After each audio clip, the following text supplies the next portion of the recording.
최근 전 세계에서 심상치 않은 반응을 이끌어내고 있는 한국 드라마가 있습니다. 바로 넷플릭스에서도 방영 중인 웹툰 원작의 MBC 토일 드라마 내일인데요. 이 작품은 죽은 자를 인도하던 저승사자들이 죽고 싶은 사람들을 살리는 저승 오피스 휴먼 판타지로 김희선의 출연으로도 큰 관심을 끌었습니다.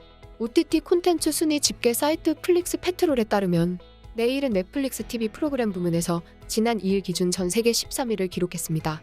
놀라운 것은 홍콩과 말레이시아에선 1위를 차지한 것인데요. 특히 인도네시아 기세는 무서운데요. 인도네시아에서는 지난 4일부터 7일까지 압도적인 1위를 기록했습니다. 특히 이 드라마는 아시아권에서 폭발적인 인기를 끌었는데 홍콩, 말레이시아, 필리핀, 인도네시아, 싱가포르, 태국 등에서 5위권 안에 들면서 뜨거운 반응을 나타냈습니다. 이 작품은 국내에서도 이미 네이버 웹툰에서 인기를 끌었듯이 드라마도 꾸준히 큰 관심을 나타내고 있습니다. 해외 매체와 드라마 전문 블로거들은 내일의 재미를 저승사자와 사후세계 등 소재와 인간에 대한 따뜻한 성찰이라고 말하고 있습니다. 또한 죽은 사람을 구하는 것이 아니라 죽고 싶은 사람을 구하는 저승사자라는 반전도 작품의 재미를 더한다고 했습니다. 지금부터 전 세계에서 예사롭지 않은 시선을 보내는 드라마 내일에 대해서 살펴보겠습니다. 1. 외신들의 분석과 극찬. 뉴욕포스트가 운영하는 대중문화 전문지에서는 매주 넷플릭스 신작을 분석는데요. 여기서 드라마 내일에 대해 놀랍다는 평가를 내렸습니다. 디사이더는 드라마 내일이 특별한 이유는 친절한 루시퍼 덕분이라며 현실적인 일상의 판타지, 코미디, 힐링 등을 모두 담았다고 스트리밍을 강추했습니다. 이 매체는 내일에 나오는 위기관리팀이 인기 요인이라며 단순히 영혼을 인도하는 역할이 아니라 그들의 사연을 들어주고 공감하고 위로하고 살리려는 모습이 신선하다고 평가했습니다. 디사이더는 무엇보다 내일은 사후세계에서 일하는 사람들을 깊이 있게 바라본다. 죽음에 대해 심도 있는 질문을 던진다고 전했습니다. 또한 미국의 레디 스테디 컷은 드라마 내일에서 동물이 주인의 슬픔을 직감하고 그를 보호하고 싶어하는 마음을 제대로 파악했다며 이 반려견 이야기로 시청자들의 심금을 울렸다고 말했습니다. 영국의 매거진 NME는 내일이 초자연적인 주제를 다룬 드라마라는 점에서 흥미를 보이고 있다. 이 매체는 서양에서는 쉽게 접근하기 힘든 사후세계와 영혼의 이동과 같은 독특한 드라마의 소재를 언급하면서 사람들이 과거의 트라우마를 얼마나 힘들어하고 그것을 어떻게 극복해 나가는지 깊게 탐구하고 부드럽게 풀어나간 작품이라고 평가했습니다. 베트남 매체인 타인 니에는 내일을 치유의 드라마라고 표현했는데요. 타인 니에는 기사를 통해 자살과 같은 한국의 민감한 문제를 세련되게 풀어나가는 전개와 연출이 놀랍다 라면서 가슴 아픈 이야기들이 판타지 요소와 더해지면서 흥미가 배가 된다고 평가했습니다. 그러면서 10대 자살률이 높아지고 있는 베트남에도 여러 가지 메시지를 던져주는 작품이라고 평가했습니다. 이 작품에 가장 뜨거운 반응을 보이고 있는 홍콩의 일간지 사우스 차이나 모닝 포스트는 내일이 다루는 소재에 주목했는데요. 이 작품은 한국의 가장 큰 사회 문제 중 하나인 자살을 작품 전반에 배치한 작품이라며 인간에 대한 성찰이 돋보이는 작품이기 때문에 감동을 준다고 덧붙였습니다. 전 세계 팬들이 이 드라마에 빠진 이유. 결국 내일은 이 시대의 삶에 대한 의지를 잃어버린 이들에게 힐링의 시간을 가지게 해준다고 했는데요. 지금 내일의 힐링은 전 세계로 뻗어나가는 중이라며 실제로 각국의 네티즌들이 유튜브와 트위터 등 SNS를 통해 내일의 시청 소감을 공유하고 있습니다. 제6화에서는 한국 전쟁 참전용사 에피소드에서 전쟁의 트라우마로 하루 벌어 하루를 사는 영천의 마지막을 다뤘습니다. 국내 네티즌들은 지금 사회에 너무 필요한 이야기라며 감동적이라고 했는데요. 이뿐만 아니라 매회를 거듭할수록 전 세계 네티즌들은 공감한다는 반응과 함께 이렇게 말했습니다. 필리핀 시청자는 트위터에 이 드라마는 어떻게 이렇게 고통스러우면서도 아름다울까? 눈물이 난다고 말했습니다. 러시아의 시청자는 화려한 배우들이 매회 감동을 주는 대단한 드라마라며 무게 있는 주제가 영혼까지 와닿는다고 내일에 대한 애정을 드러냈습니다. 한 일본인은 나도 왕따였던 적이 있었다. 동시에 나도 똑같이 누군가를 괴롭힌 적은 없었는지 생각하게 만들었다며 시청 소감을 남겼는데요. 이렇게 내일의 이야기는 인종과 국경을 넘어 공감을 일으키는 있습니다.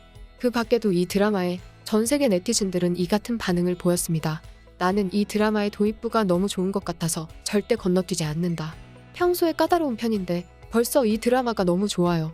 나는 지금까지 이 드라마를 사랑합니다.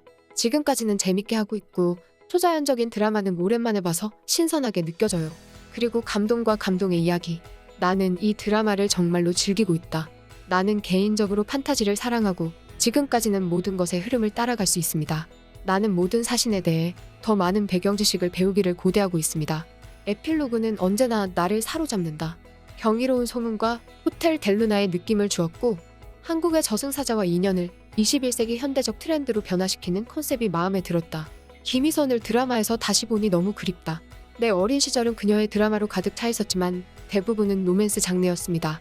그녀가 그녀의 삶의 교차점에서 개념적으로 어두운 역할을 반복하는 것을 보는 신선한 공개의 숨결과 그녀의 외모는 여전히 예전처럼 장면을 훔치는 것입니다. 정말 기대하고 있었는데 지금까지 기대 이상이네요. 이 드라마는 호텔 델루나와 비슷한 분위기를 가지고 있습니다. 내가 가장 좋아하는 드라마 중 하나인 BC에 매우 감사합니다. 이 드라마는 미학적으로 매우 유쾌하다. 스타일링, 효과, 배우, 의상, 특히 수트 차림의 이수혁과 목소리가 놀랍다. 3. 김희선. 이 드라마는 한국 최고의 미녀 배우라 불렸던 김희선의 컴백 작품으로도 유명한데요. 김희선은 데뷔 29년 차임에도 새로운 스타일과 깊이 있는 연기를 보여주었습니다. 김희선은 이 드라마에서 독보적인 중저음 보이스로 묵직한 위로를 건네며 내일의 소중함을 일깨워 주었다는 말을 들었는데요. 또한 가해자를 향한 짜릿한 응징으로 통쾌함을 선사했습니다. 게다가 전생과 현생을 오가며 복잡다단한 캐릭터의 감정 변화를 섬세하게 그려낸 김희선은 불연의 서사를 켜켜이 쌓아가며 깊은 연기 내공을 제대로 발휘했습니다. 해외 네티즌들은 이 드라마에 빠져들면서 김희선에 대해서 잘 모르는 이들까지 관심을 가졌는데요. 한때 한국에서 가장 잘 나가는 미녀 배우라는 사실과 더욱 놀란 것은 그녀가 45세라는 것이었습니다. 이 배우가 45세라는 게 믿기지 않는다고 했는데요. 지난해 아는 형님에 나와서 김희선이 한 말이 다시 회자되면서 그녀에게 재밌고 놀랍다는 반응을 보이고 있습니다. 이 방송에서 강호동은 김희선은 김태희와 전지현보다 자신이 예쁘다고 당당히 말했는데요. 이 영상의 국내 팬들은 솔직하게 당당하게 말하는 거 진짜 너무 좋다. 어렸을 땐 김희선이 뭐가 그렇게 예쁘다는 건지 몰랐는데 지금 보니 레전드임. 김희선 실제로 보니 진짜 마네킹인 줄 알았음. 얼굴도 당연 예쁘지만 비율이 정말 웬만한 여자 연예인 많이 봤지만 실물 1등 김희선 맞음. 김희선이 40대라니 정말 믿기 힘들다는. 와 진짜 실물로 봤는데 진짜 예쁘더라 라는 등의 반응을 보였는데요. 해외 네티즌들도 찾아와 그녀가 최고다. 김희선은 정말 나에 비해 너무 아름답고 젊어 보인다. 난 그녀 때문에 행복하다. 그녀를 정말 좋아한다 라는 반응을 남겼습니다. 과거 세계 5대 패션 사진작가 파울로 루베르시는 김희선을 보고 이렇게 말했는데요. 김희선의 얼굴에는 소피 마르소 같은 통속적인 면도 있고 이자벨 아자니 같은 범접할 수 없는 성스러움이 있는가 하면 안토니오니 감독 영화의 여주인공들처럼 미스터리한 판무파탈적인 요소도 있다. 김희선은 과거 제1세대 한류 여신이라고 불렸는데요. 이제는 더 성숙하고 새로운 연기로 다시 전 세계 시청자들과 만나고 있습니다. 지금까지 극적인이었습니다.